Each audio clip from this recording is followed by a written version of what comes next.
ഇന്ന് വേദഭാഗമായിട്ട് തെരഞ്ഞെടുത്തിരിക്കുന്നത് 2 രാജാക്കന്മാർ 5-ാം അധ്യായം 2-3 വാക്യങ്ങൾ. 2 രാജാക്കന്മാർ 5-ാം അധ്യായം 2-3 വാക്യങ്ങൾ.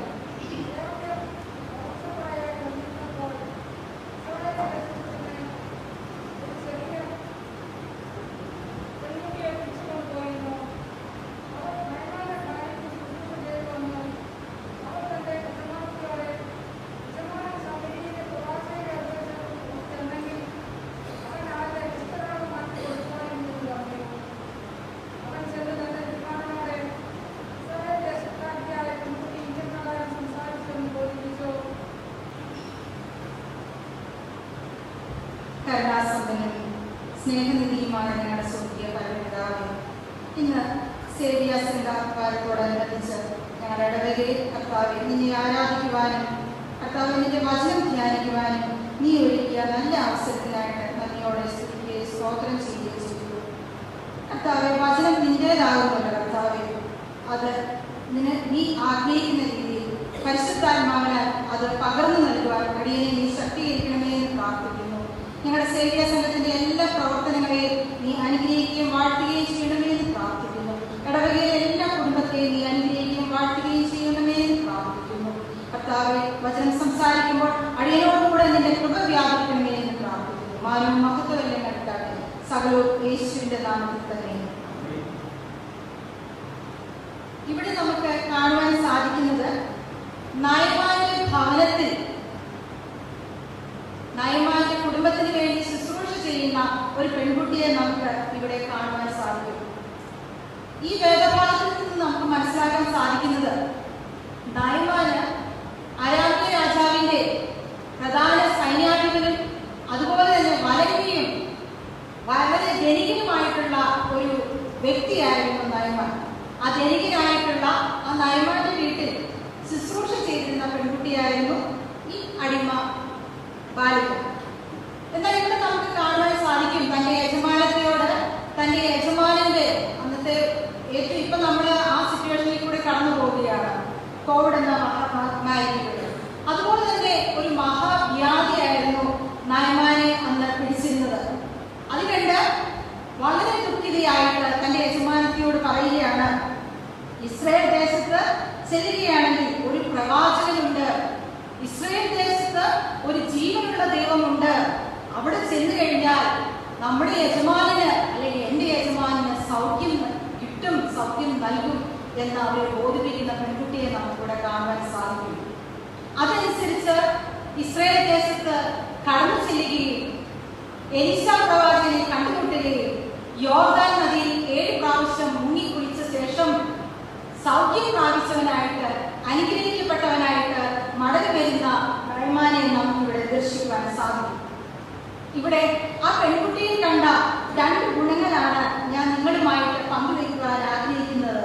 ഒന്ന്, വിശ്വാസത്തിന്റെ വെളിച്ചം അവരിലേക്ക് പകർന്നു നൽകിയ പെൺകുട്ടി. ഇവിടെ ആ പെൺകുട്ടിയെ എനിക്ക് ദർശിക്കുവാൻ സാധിച്ചത് 1-2 കാര്യങ്ങളാണ്. ഒന്ന്, ആ പെൺകുട്ടി ദൈവഭക്തിയുള്ള ഒരു പെൺകുട്ടിയായിരുന്നു. കാരണം അരാമ്യ രാജ്യം എന്ന് പറയുമ്പോൾ ബാലദൈവങ്ങളെ അല്ലെങ്കിൽ വിഗ്രഹങ്ങളെ ആരാധിക്കുന്നവരുടെ ഒരു സമൂഹമായിരുന്നു, ദേശമായിരുന്നു. അവിടെ കവർച്ചപ്പടയായി പിടിച്ചുകൊണ്ടുപോയ പെൺകുട്ടിയായിരുന്നു ഈ ബാലിക. നമുക്കിപ്പോൾ അറിയാം, അഫ്ഗാനിസ്ഥാൻ താലിബാൻ യുദ്ധത്തില് അവിടെ നിന്ന് ഓടി വന്ന ഇന്ത്യക്കാരോട് ചോദിച്ചാൽ അറിയാം അതിന്റെ ടെൻഷൻ എന്താണ്, സ്ട്രെസ് എന്താണ്. അതുപോലെ അവിടെ പിടിച്ചുകൊണ്ടുപോയ ഒരു പെൺകുട്ടിയായിരുന്നു. എന്നാൽ അവിടെ ആയിരുന്നപ്പോഴും തന്റെ യഹോവയെ, ജീവനുള്ള ദൈവത്തെ ആരാധിക്കുകയും പ്രാർത്ഥിക്കുകയും ചെയ്ത ഒരു പെൺകുട്ടിയെ നമുക്കിവിടെ ദർശിക്കുവാൻ സാധിക്കും. എനിക്ക് ആ പെൺകുട്ടിയിൽ ആ ഭക്തി വന്നതില് ഞാൻ ചിന്തിക്കുന്നത് ഒരു ദൈവഭക്തിയുള്ള മാതാവിന്റെയും പിതാവിന്റെയും മകളായിരുന്നു ആ പെൺകുട്ടി എന്നതാണ്. ഞാൻ എപ്പോഴും എൻ്റെ പ്രസംഗം ബൈബിൾ നിന്നുകൊണ്ടല്ല, കുറച്ചും കൂടെ നമ്മുടെ ആനുകാലിക, നമ്മുടെ പ്രാക്ടിക്കൽ ലൈഫുമായിട്ട് ബന്ധപ്പെടുത്തിയാണ് ഞാൻ പലപ്പോഴും എൻ്റെ പ്രസംഗം സന്ദേശം നൽകാറുള്ളത്. അപ്പോൾ അതിൽ ഞാൻ മനസ്സിലാക്കിയിട്ടുള്ളത് മാതാപിതാക്കൾ ദൈവഭക്തിയുള്ളവരായിരുന്നു. കാരണം ബൈബിളിൽ തിരുവചനത്തിൽ പറയുന്നുണ്ട്, ബാലിനെ നടക്കേണ്ടുന്ന വഴി അവൻ വൃദ്ധനായാലും അത് വിട്ടുമാറുകയില്ല. അതുകൊണ്ട് പ്രിയ മാതാപിതാക്കളെ, എനിക്ക് നിങ്ങളോട് പറയാനുള്ളത്, നമ്മൾ മക്കളെ വളർത്തുമ്പോൾ വളരെയധികം ഉത്തരവാദിത്വം നമുക്കുണ്ട്. അവർക്ക് ചെറുപ്പത്തിൽ തന്നെ ദൈവവചനം അവരുടെ ഹൃദയത്തിൽ നമ്മൾ എഴുതി ചേർക്കണം. ദൈവവചനത്തിന് അടിസ്ഥാനപ്പെട്ട് ദൈവിക മൂല്യങ്ങൾക്ക് അടിസ്ഥാനപ്പെടുത്തി നമ്മുടെ കുഞ്ഞുങ്ങളെ വളർത്തുകയാണെങ്കിൽ അവർ ഏത് ദേശത്ത് ചെന്നാലും ദൈവഭയമുള്ള കുഞ്ഞുങ്ങളായിട്ട് മാറ്റപ്പെടും, ജീവിക്കും എന്നതിൽ യാതൊരു സംശയവുമില്ല. പലപ്പോഴും മാതാപിതാക്കളെ ഞങ്ങൾ പല ഇടങ്ങളിൽ നിന്നപ്പോൾ ശ്രദ്ധിച്ചിട്ടുണ്ട്. മാതാപിതാക്കൾ പറയാറുണ്ട്, എൻ്റെ കുഞ്ഞ് വെളിയിലാണ്, എൻ്റെ മകൻ വെളിയിലാണ്, എങ്ങനെയായി തീരും എന്ന് ആദ്യം അതുപോലെ ടെൻഷൻ പിടിച്ച് ഉത്കണ്ഠപ്പെടുന്ന മാതാപിതാക്കളെ കണ്ടിട്ടുണ്ട്. എനിക്ക് പറയാനുള്ളത്, ദൈവഭയത്തിൽ വളർത്തിയ, ദൈവവചനത്തിൽ അടിസ്ഥാനപ്പെടുത്തി വളർത്തിയ ഒരു മക്കളാണെങ്കിൽ, ഒരു പൈതലാണെങ്കിൽ ഒരിക്കലും പ്രശ്നങ്ങൾ അല്ലെങ്കിൽ പ്രലോഭനങ്ങൾ വരുമ്പോൾ അവർ വഴി വിട്ടു മാറുകയില്ല എന്ന് ഞാൻ 100% വിശ്വസിക്കുന്നു. അതുകൊണ്ട് മാതാപിതാക്കളുടെ ഒരു കടമ തന്നെയാണ് നമ്മുടെ മക്കൾക്ക് ദൈവവചനത്തിൽ വളർത്തുക എന്നത്, മാതൃകാപരമായിട്ട് അവരെ ദൈവശിക്ഷണത്തിൽ വളർത്തുക എന്നത്. അതുകൊണ്ട് നമ്മൾ പലപ്പോഴും വലിയ വലിയ സ്കൂളുകൾ, ഇന്റർനാഷണൽ ലെവലിലും അല്ലെങ്കിൽ CBSE ICSE സ്കൂളുകളിലൊക്കെ വിട്ട് പഠിപ്പിക്കരുത് എന്നല്ല, ലോകപരമായിട്ടുള്ള ജ്ഞാനം ആവശ്യമാണ്. അതിലുപരി സൺഡേ സ്കൂൾ പഠിപ്പിക്കാനും അവരെ വൈകിട്ടോ കൂടെ ഇരുത്തി പ്രാർത്ഥിക്കുവാനും ഇപ്പൊ നമുക്ക് എല്ലാവർക്കും ഒരു ഭാഗ്യകരമായിട്ടുള്ള അവസ്ഥ വന്നിട്ടുണ്ട്, അല്ലേ? നമ്മുടെ ഭവനങ്ങൾ ദേവാലയമായി മാറിയിട്ടുണ്ട്. അതുകൊണ്ട് 1 മണിക്കൂർ അല്ല 1/2 മണിക്കൂർ നമ്മുടെ കുഞ്ഞുങ്ങളെ വേദപഠനം പഠിപ്പിക്കുവാനും വാക്യങ്ങൾ പഠിപ്പിക്കുവാനും, അതുപോലെ ഗ്രാൻഡ് പേരൻസിനും അതിന് കടമയുണ്ട്. അവർക്ക് നല്ല കഥകൾ പറഞ്ഞു കൊടുക്കുവാനും നല്ല ഗുണപാഠ കഥകൾ അവരെ കേൾപ്പിക്കുവാനും നമുക്ക് അവസരം ലഭിക്കുന്ന ഒരു സമയം കൂടിയാണിത്. അത് തക്കത്തിന് ഉപയോഗിക്കേണ്ടത് നമ്മുടെ ആവശ്യമാണ്. അതുകൊണ്ട് നമ്മുടെ കുഞ്ഞുങ്ങളെ സൺഡേ സ്കൂളിൽ വളർത്തുകയാണെങ്കിൽ, ഇപ്പം നമ്മുടെ സ്കൂളുകളിൽ നമ്മുടെ കുഞ്ഞുങ്ങൾക്ക് SSLCക്ക് അല്ലെങ്കിൽ +2-നൊക്കെ വിജയശതമാനം A+, 99%, 90% വിജയശതമാനം ലഭിക്കുമ്പോൾ നമ്മൾ സൺഡേ സ്കൂളിൽ നമ്മുടെ കുഞ്ഞുങ്ങളെ ഒന്നിട്ട് വളർത്തിയാട്ടെ. അതിന് A+ഉം ജീവിത വിജയവും 100% ജീവിത വിജയം കൊടുക്കുന്നത് പൊന്നുതമ്പുരാനാണ് എന്ന കാര്യം നമ്മളാരും വിസ്മരിക്കരുത്. അപ്പം ഏതിനാണ് പ്രാധാന്യം കൊടുക്കേണ്ടതെന്ന് മാതാപിതാക്കൾ സ്വയം ചിന്തിക്കേണ്ടതാണ്. പല ജോലിയൊക്കെ ആയിട്ട് നമ്മൾ പലരും പുറം രാജ്യങ്ങളിലും വിദേശത്തുമൊക്കെ ആയിട്ട് ജോലി ചെയ്യുന്നവരാണ്. എനിക്ക് പറയാനുള്ളത്, എൻ്റെ ദൈവങ്ങളോട് പറയാനും പ്രിയപ്പെട്ടവരോട് പറയാനുള്ളത്, നമ്മൾ എവിടെയായിരുന്നാലും, ഏത് സ്ഥാപനത്തായിരുന്നാലും, ഏത് ദേശത്തായിരുന്നാലും അവർക്ക് വിശ്വസ്തത പുലർത്തുവാനും ആത്മാർത്ഥതയുള്ളവരായിട്ട് ആ ദേശത്തെ സ്നേഹിക്കുവാനും ആ ദേശത്തുള്ള മനുഷ്യരെ സ്നേഹിക്കുവാനും നമുക്ക് സാധിക്കുമെങ്കിൽ ആ ദേശത്ത് പ്രകാശം വരുത്തുവാൻ, ദൈവത്തെ കാണിച്ചു കൊടുക്കുവാൻ നമുക്ക് സാധിക്കുമെന്നതിൽ യാതൊരു സംശയവുമില്ല. അതുകൊണ്ട് പല ദേശങ്ങളിലായിരിക്കുമ്പോൾ നമ്മൾ പണം സമ്പാദിക്കുന്നതിലുപരിയായിട്ട് ദൈവത്തെ കാണിച്ചു കൊടുക്കുവാൻ, ആയിട്ടുള്ളവരാണ് എന്ന് മറ്റുള്ളവർ നമ്മിൽ നിന്ന് ദർശിക്കുവാൻ ഇടയായിത്തീർന്നാൽ അത് തന്നെയാണ് നമ്മുടെ ജീവിതം കൊണ്ട് നമുക്ക് ദൈവത്തിന് ചെയ്യാനുള്ള ഏറ്റവും നല്ല പ്രവൃത്തി. അതുകൊണ്ട് പ്രിയ മാതാപിതാക്കളോട് എനിക്ക് ആ കാര്യം ഓർപ്പിക്കുവാനും അതുപോലെ പ്രിയപ്പെട്ടവര് പല സ്ഥലങ്ങളിൽ ജോലി ചെയ്യുന്നവരായിട്ടുണ്ട്. ചിലപ്പോൾ നമ്മൾ ഗവൺമെന്റ് ജോലി ചെയ്യുന്നവരായിരിക്കാം, ടീച്ചർമാരായിരിക്കാം, അല്ലെങ്കിൽ പള്ളിയിൽ ഓരോ പ്രവർത്തന മേഖലയിൽ ഏർപ്പെടുന്നവരായിരിക്കാം, ഭവനങ്ങളിലായിരിക്കാം. ചിലപ്പോൾ നമ്മളെ മനസ്സിലാക്കാത്തവർ കാണുമായിരിക്കും, അല്ലെങ്കിൽ നമ്മളെ കുറ്റപ്പെടുത്തുന്നവർ കാണുമായിരിക്കും. അപ്പോൾ ആ സമയത്തെല്ലാം നമ്മൾ ഇത്രയും ഓർത്താൽ മതി, ആരെയാണ് നമ്മൾ പ്രസാദിപ്പിക്കേണ്ടത്? നമ്മുടെ പൊന്നുതമ്പുരാനെയാണ്. അതുകൊണ്ട് നമുക്ക് ഏൽപ്പിച്ചിരിക്കുന്ന കടമ ഉത്തരവാദിത്വത്തോടെ ആത്മാർത്ഥതയോടെ ചെയ്താൽ, മനുഷ്യനെ പ്രശംസിച്ചാൽ എന്തായിരിക്കും സ്ഥിതി? നാളെ ചിലപ്പോൾ ഇന്ന് പ്രശംസിച്ചാൽ നാളെ ചിലപ്പോൾ നമ്മളെ തിരിച്ചു പറയും. അപ്പം ദൈവത്തെ പ്രസാദിപ്പിച്ചാൽ ആ ദൈവത്തെയാണ് നമ്മുടെ ജീവിതത്തിലൂടെ, നമ്മുടെ പ്രവർത്തന മേഖലയിലൂടെ പ്രസാദിപ്പിക്കേണ്ടത് എന്ന് ഈ സമയത്ത് ഓർപ്പിക്കുന്നു. അതുകൊണ്ട് നമ്മൾ ഏത് പ്രവർത്തന മേഖലകളിലായിരുന്നാലും വിശ്വസ്തത പുലർത്തുവാനും ആത്മാർത്ഥത കാണിക്കുവാനും അതുപോലെ സ്നേഹമുള്ളവരായിരിക്കുവാനും നമുക്ക് സാധിക്കും. ചിലപ്പോൾ ശുശ്രൂഷ ചെയ്യുന്ന ആ പെൺകുട്ടിയെ സ്നേഹിക്കുന്ന ഭവനം, ആ ഭവനത്തിൽ എനിക്ക് തോന്നുന്ന ആ പെൺകുട്ടി ആ ഭവനത്തിലുള്ള നയമാനോടും ഭാര്യയോടും സ്നേഹമായിട്ട് ഇടപെടുകയാണെങ്കിൽ, അല്ലെങ്കിൽ സ്നേഹത്തോടെ ആത്മാർത്ഥത കാണിക്കുകയാണെങ്കിൽ അവരും അതുപോലെ ആയിരിക്കുമെന്ന് തന്നെയാണ് ഞാൻ വിശ്വസിക്കുന്നത്. അവർ നല്ല സ്നേഹമുള്ളവരായിരിക്കും, അല്ലേ?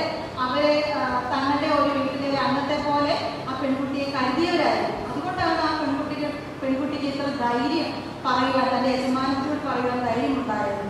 അതുകൊണ്ട് അവരെ സ്നേഹിക്കുന്ന നമുക്ക് വേണ്ടി ഇപ്പം നമ്മുടെ സ്ഥാപനങ്ങളിലാണെങ്കിലും നമ്മുടെ കൊളീഗ്സ് നമുക്ക് വേണ്ടി പ്രവർത്തിക്കുന്നവരുണ്ട്. അനേക ചിലപ്പോൾ നമ്മുടെ ഇൻസ്റ്റിറ്റ്യൂഷനായിരിക്കും, അല്ലെങ്കിൽ പല രീതിയിൽ നമ്മുടെ ബിസിനസ് സ്ഥാപനങ്ങളിൽ നമുക്ക് വേണ്ടി പ്രവർത്തിക്കുന്നവരായിരിക്കും. അവരെ ചേർത്ത് പിടിക്കുവാനും അവരെ സ്നേഹിക്കുവാനും നമ്മളിൽ ഒരാളായിട്ട് അവരെ നമ്മൾ കാണുകയാണെങ്കിൽ നമ്മുടെ ബിസിനസ്സിനും അതുപോലെ നമ്മുടെ ഭവനത്തിനും നമ്മളായിരിക്കുന്ന സ്ഥാനത്ത് അഭിവൃദ്ധി പ്രാപിക്കുവാൻ കഴിയും. അതുകൊണ്ട് നമ്മുടെ ഏത് ജോലിയാണെങ്കിലും നമ്മളെ സഹായിക്കുന്ന സഹപ്രവർത്തകരെ സ്നേഹിക്കുവാനും കരുതുവാനും നമുക്ക് സാധിക്കണം. അല്ലാതെ വേർതിരിവല്ല കാണും, ഞാൻ വലിയ പുള്ളിയാണ്, എനിക്ക് വലിയ ഡിഗ്രി ഉണ്ട്, നീ കുറഞ്ഞ പുള്ളിയാണ് എന്നൊക്കെ ചിന്തിച്ചാൽ നമ്മുടെ ബിസിനസ് എപ്പം പറയണമെന്ന് ചോദിച്ചാൽ മതി. അല്ലെങ്കിൽ അവരെന്ത് ചെയ്യും? എന്തെങ്കിലും അവർ ചെയ്തു പോകും, യാതൊരു ആത്മാർത്ഥതയും പുലർത്തുകയില്ല. അതുകൊണ്ട് മറ്റ് വലിയ സ്ഥാനങ്ങളിൽ പ്രവർത്തിക്കുന്നവരുണ്ടെങ്കിൽ അവരുടെ കൊളീഗ്സിനോട് സ്നേഹത്തോടെ അവരെ ഞങ്ങളിൽ ഒരാളായിട്ട് കാണുകയാണെങ്കിൽ ബിസിനസ് അഭിവൃദ്ധി പ്രാപിക്കുവാനും അനുഗ്രഹം ലഭിക്കുവാനും സാധ്യമാകും എന്ന് ഈ സമയത്ത് ഞാൻ ഓർക്കുന്നു. എനിക്ക് ഈ ശ്രീ ബുദ്ധയുടെ മോട്ടിവേഷൻ കോഴ്സ് എനിക്ക് വളരെയധികം ഇഷ്ടമാണ്.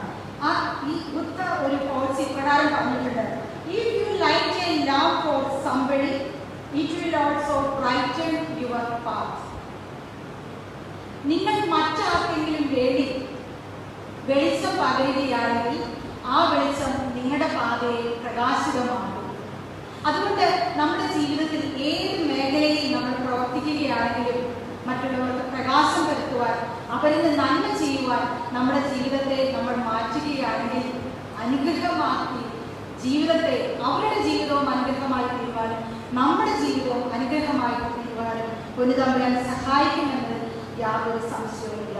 രണ്ടാമത്, സൗഖ്യദായകനായ ജീവനുള്ള ദൈവത്തെ അവന് പകർന്നു നൽകിയ പെൺകുട്ടി.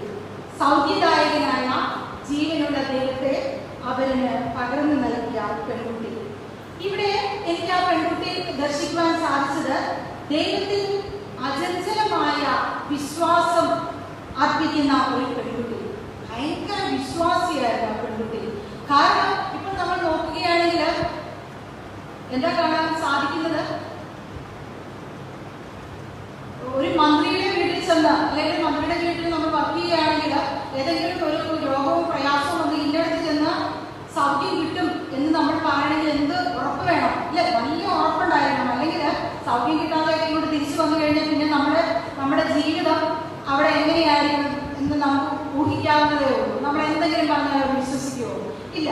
അപ്പം ഞാൻ ചിന്തിക്കുകയാണ്, ആ നയമാനോട് പറയുകയാണ്, എൻ്റെ ജീവനുള്ള ദൈവം അവിടെ ചെന്നാൽ സൗഖ്യം നൽകുമെന്ന് വളരെ എന്താ പറയുന്നത്, അചഞ്ചലമായ വിശ്വാസത്തോടെ ഉറപ്പോടെ പറയുന്ന പെൺകുട്ടി ഇവിടെ ദർശിക്കുവാൻ സാധിക്കും. ഇവിടെ നമുക്ക് കാണാൻ സാധിക്കും, ആരാം രാജാവ് ഒരു ലെറ്റർ ഇസ്രായേൽ രാജാവിന് കൊടുത്തുവിട്ട ശേഷം ആ ഇസ്രായേൽ രാജാവ് ആ ലെറ്റർ വായിച്ചിട്ട് ഇപ്രകാരം പറയുന്നുണ്ട്: ഇതാ കുഷ്ഠരോഗം മാറ്റിക്കൊടുക്കേണ്ടതിന്, അല്ലെങ്കിൽ ഏഴാമത്തെ വാക്യം, ഇതാ കുഷ്ഠരോഗം മാറ്റിക്കൊടുക്കേണ്ടതിന് അയാളെ എൻ്റെ അടുത്ത് കഴിച്ചിരിക്കുന്നു. മരിപ്പിക്കുകയും ജീവിപ്പിക്കുകയും ചെയ്യാൻ ഞാൻ ദൈവമോ? നോക്കുകയും ഇതിനാൽ എന്നോട് അവർ ഷണ്ട കൂടാൻ ഭാവിക്കുന്നുവെന്ന് രാജാവിനെ അന്തപ്പെട്ടു പോയി. കാരണം അന്നത്തെ കാലത്ത് ഇപ്പോൾ നമുക്ക് കോവിഡിന് വാക്സിൻ കണ്ടുപിടിച്ചിട്ടുണ്ട്. അന്നത്തെ കാലത്ത് കുഷ്ഠരോഗത്തിന് മരുന്നില്ല. കുഷ്ഠരോഗം വന്നവരെ പാപിയായിട്ട് അല്ലെങ്കിൽ സമൂഹത്തിൽ തള്ളപ്പെട്ടവരായിട്ടാണ് അന്ന് കരുതിയിരുന്നത്. ആ സമയത്ത് ഈ കുഷ്ഠരോഗം മാറ്റിക്കൊടുക്കണമെന്ന് പറഞ്ഞുകൊണ്ട് അടുത്ത രാജ്യത്തെ ശത്രുദേശം എന്ന് തന്നെ പറയാം, ശത്രുദേശത്തെ രാജാവ് പറഞ്ഞു വിട്ടിരിക്കുകയാണ്. അതും സൈന്യാധിപനെ. രാജാവ് പരിഭ്രാന്തനായിട്ട് കരഞ്ഞുകൊണ്ട് വസ്ത്രം കീറി അലറിക്കരയുകയാണ് ചെയ്തത്. എൻ്റെ പൊന്നു ദൈവമക്കളെ, നമുക്കിവിടെ കാണാൻ സാധിക്കും, ആ രാജാവ് പോലും എൻ്റെ ദേശത്ത് ഞാൻ സേവിക്കുന്ന ജീവനുള്ള ദൈവത്തിന് സൗഖ്യമാക്കാൻ കഴിയുമെന്ന് രാജാവിന് പോലും ഇല്ലായിരുന്നു വിശ്വാസം. അവിടെയാണ് ഈ പാവപ്പെട്ട പെൺകുട്ടി, ഈ അടിമ ബാലിക, ഞാൻ സേവിക്കുന്ന ജീവനുള്ള ദൈവത്തിന് ഈ രോഗത്തിന് സൗഖ്യം കൊടുക്കുവാൻ സാധിക്കും, നൽകും എന്ന ഉറച്ച വിശ്വാസത്തോടെ രാജാവിന് നയമാനോട് പറയുന്നത് നമുക്കിവിടെ എന്നാ വിശ്വാസം അല്ലേ? ആ അചഞ്ചലമായ വിശ്വാസമാണ് നമുക്ക് ഉണ്ടാകേണ്ടത് പ്രിയരെ എന്ന് ഞാൻ ഈ സമയത്ത് ഓർപ്പിക്കുന്നു. നമ്മുടെ ജീവിതത്തിൽ രോഗം വരാം, ദുഃഖം വരാം, പ്രതിസന്ധി വരാം. എന്നാൽ പലപ്പോഴും നമ്മൾക്ക് ദൈവം ഒത്തിരി കാര്യങ്ങൾ ചെയ്തിട്ടുണ്ടെങ്കിൽ എന്തെങ്കിലും ഒരു പ്രതിസന്ധി വന്നാൽ ആടിയും ചെയ്യുന്നവരെ പോലെയല്ലേ നമ്മൾ മാറ്റപ്പെടേണ്ടത്. ഇവിടെയാണ് ആ പെൺകുട്ടിയിൽ നിന്ന് നമ്മൾ മാതൃകയാക്കേണ്ട അചഞ്ചലമായ വിശ്വാസം ഞാനിവിടെ ചൂണ്ടിക്കാട്ടുന്നത്. പലപ്പോഴും ശ്രദ്ധിക്കാറുണ്ട്, നമ്മുടെ ജീവിതത്തിൽ പ്രശ്നങ്ങൾ വരുമ്പോൾ, രോഗം വരുമ്പോൾ പല ഹോസ്പിറ്റലുകളിലും പലരുടെയും അടുത്ത് ചെന്നിട്ട് ഒരു നിക്കക്കള്ളിയില്ലാതെ വരുമ്പോൾ, യാതൊരു രക്ഷയില്ലാതെ വരുമ്പോഴാണ് എൻ്റെ പൊന്നു കർത്താവേ എന്നെ രക്ഷിക്കണേ എന്ന് പറയുന്നത്, ഇല്ലേ? പലപ്പോഴും നമ്മൾ അങ്ങനെയാണ്. എല്ലാ വഴികളും അടഞ്ഞ ശേഷമാണ് നമ്മൾ എന്താ ചെയ്യുക? നമ്മൾ ദൈവത്തെ മുറുകെ പിടിക്കുന്നത്. ശിഷ്യന്മാരും അങ്ങനെയാണ്. കാറ്റും കോളും ഒക്കെ ഉണ്ടായപ്പോൾ, ജീവിതത്തിൽ ഉണ്ടായപ്പോൾ ശിഷ്യന്മാരും അങ്ങനെ ലാസ്റ്റാണ് ദൈവത്തെ കൂടെ ഇരിക്കുന്നതാരാ?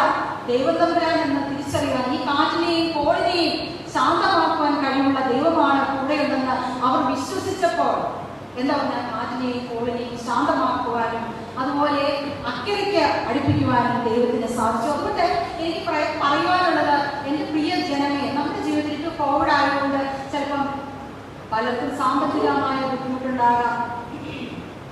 അതുപോലെ തന്നെ ജോലി നഷ്ടപ്പെട്ടവരുണ്ടായിരിക്കാം, കുഞ്ഞുങ്ങളുടെ പഠനത്തിൽ പല സ്ട്രെസ്സും ഉണ്ടായിരിക്കാം.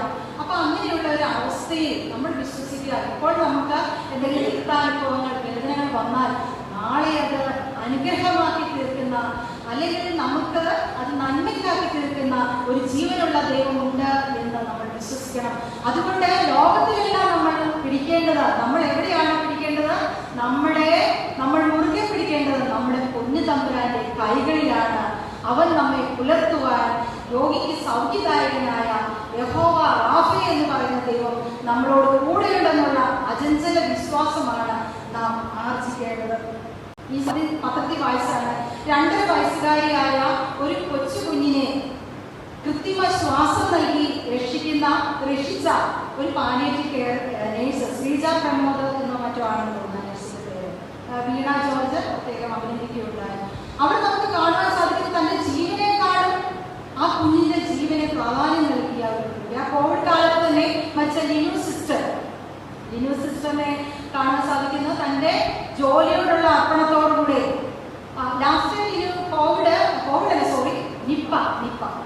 നിപ്പ വൈറസ് ആ ജീവനെ അപഹരിക്കുകയുണ്ടായി. ഇന്ന് നമ്മുടെ സംസ്ഥാനം the lady of dedication Linu sister എന്ന് പറഞ്ഞാണ് ആദരിക്കുന്നത്. കാരണം തന്റെ ജോലിയോടുള്ള അർപ്പണം, തന്റെ ജീവനേക്കാളും മറ്റുള്ളവരുടെ ജീവനെ, അവരുടെ ജീവനെ വിലയുള്ളതായിട്ട്, അവരുടെ നന്മ തന്റെ നന്മയെക്കാളും വിലയുള്ളതായിട്ട് കണ്ടപ്പോൾ പ്രകാശം വരുത്തുവാൻ, അനേകർക്ക്